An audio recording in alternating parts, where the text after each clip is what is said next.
Jum wara li mal-ġurnal Sunday Times of Malta l-ex viċi kap nazzjonalista Robert Arrigo qal li l-Partit Nazzjonalista weġġew aktar mill-kanċer li qed jieħu l-kura għalih, id-deputat nazzjonalista Evan J. Bartolo tas-6 PM qal li dwar dan m'hemm l-ebda kwistjoni.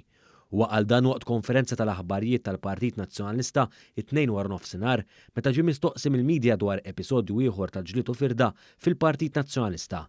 Il-mistoqsija tal-medja kienet dwar dak li qal Robert Arrigo mat-Times f'intervista li xandret il-ħadd.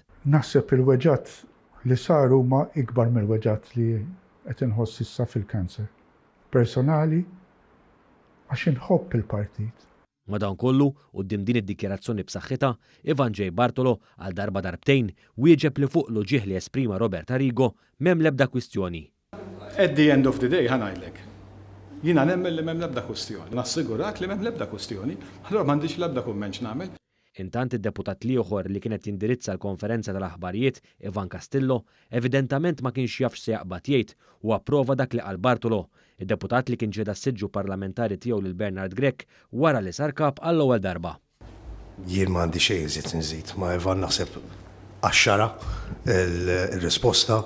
Dawn id-dikjerazzjonijiet minn deputati tal-Partit Nazzjonalista jkomplu ma dak li jagħmel il-kap biex jostor il-ġlied il-firda u l-intriċċi li għadhom qed jiddominaw fil-Partit Nazzjonalista.